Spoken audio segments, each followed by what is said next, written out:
tonight. The Lagos State government warns against indiscriminate handling, storage of combustible items. Senate to summon Federal Capital Territory Minister over kidnapping. On the foreign scene, India Prime Minister inaugurates Hindu temple on raised Rabri Mosque.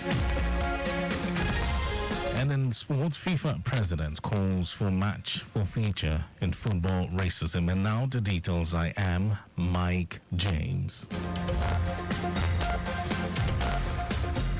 The Lagos State government has warned the general public against indiscriminate handling and storage of combustible items.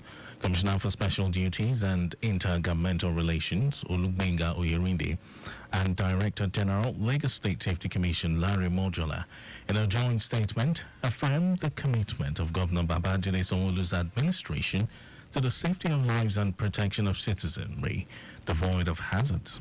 Oyerinde said it has become imperative to alert the public on the need to be more safety conscious, as the risk inherent in transporting, handling combustible materials, fuels, chemicals, other dangerous goods are huge and can lead to quantum loss of lives, property, and litigations.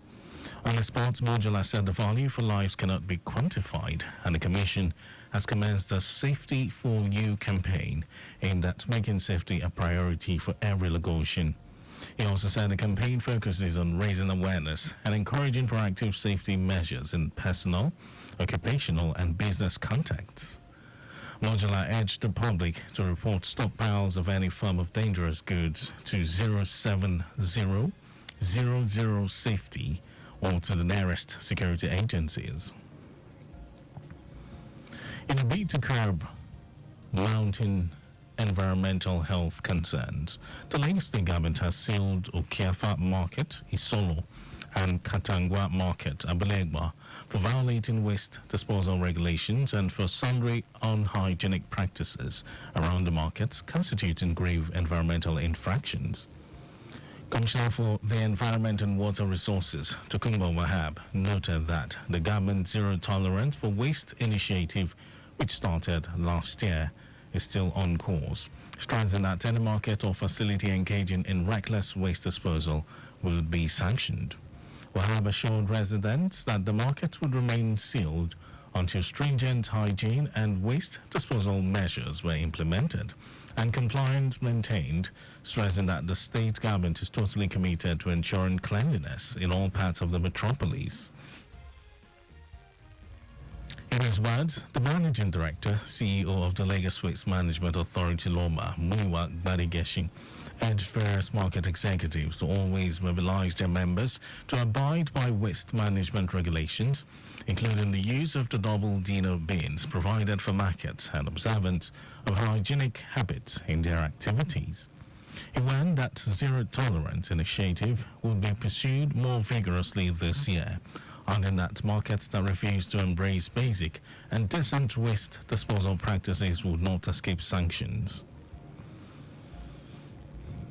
The Lagos State Fire and Rescue Service says it has successfully contained the fire at Mandilas building with collaborative efforts by emergency responders.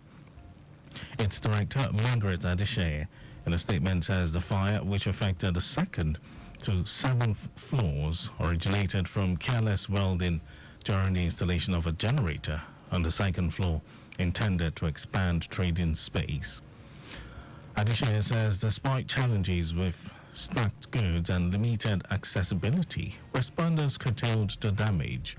She adds that the building, housing various businesses, experienced no fatalities, while 6 members of the public incurred minor injuries and were promptly treated at the scene. And now to the rest of the stories.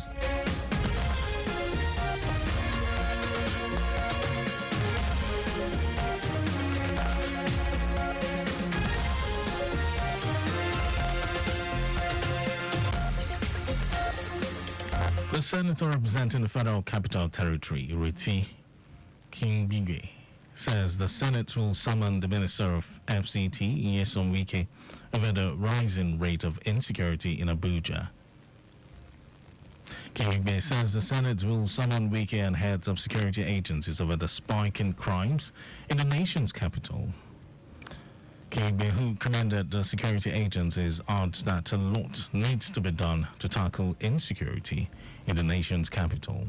There has been an increase in cases of abduction in Abuja lately, and reports say over 69 persons were killed and 152 abducted during 194 attacks carried out by bandits and other criminals in the FCT in 2022.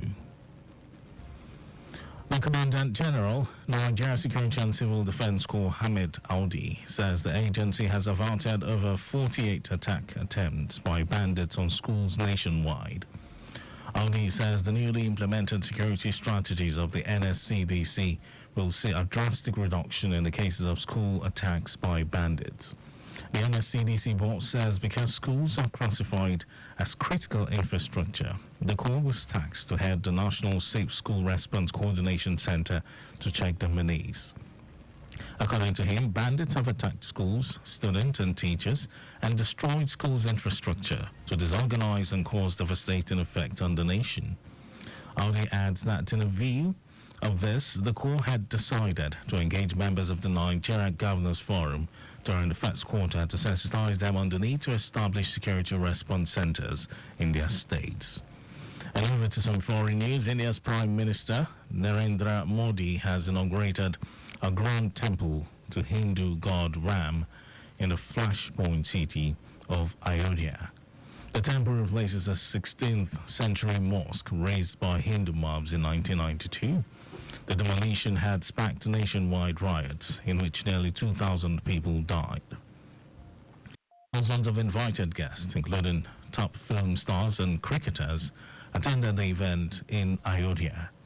General elections are due in India in the next few months, and Modi's political rivals say the governing Bharatiya Janata Party, BJP, will be seeking votes in the temple's name in a country where 80% of the population is Hindu.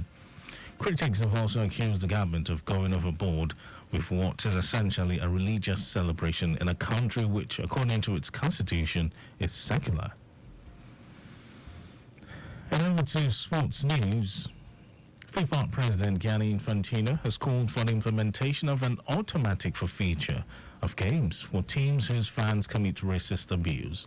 It follows incidents which he describes as totally abhorrent at Udinese and Sheffield Wednesday. AC Milan's win was briefly suspended after alleged racist abuse from home fans towards Milan goalkeeper Mike Maignan. AC Milan's players walked off the pitch after France international goalkeeper Maignan reported hearing monkey noises coming from a section of the crowd at the Stadio Friuli. The players eventually returned to Milan, went on to win 3-2.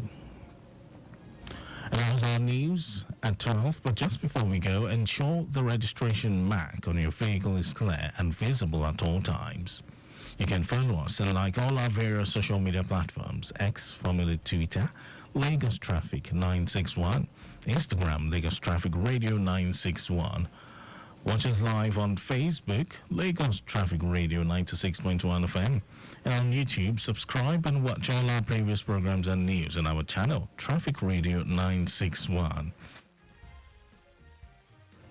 Did you know that the Sanwo-Olu administration provided 450,000 pupils with e-learning devices?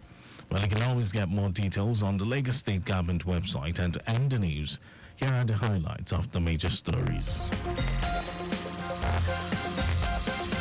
The Lagos State Government has warned the general public against indiscriminate handling and storage of combustible items. The senator representing the Federal Capital Territory, Riti Kigbe, says the Senate will summon the Minister of FCT, Nyesom Wike, over the rising rate of insecurity in Abuja. I also told you that India's Prime Minister Narendra Modi has inaugurated a grand temple to Hindu god Ram in the flashpoint city of Ayodhya. And in sports, FIFA President Gianni Infantino has called for the implementation of an automatic forfeiture of games for teams whose fans commit racist abuse. And for contact with the newsroom, send a message to Lagos Traffic Radio at lagosState.gov.ng. That ends the news broadcast. It was compiled by Coyote Mafulashiri. A very big thank you for listening. My name is Mike James. Good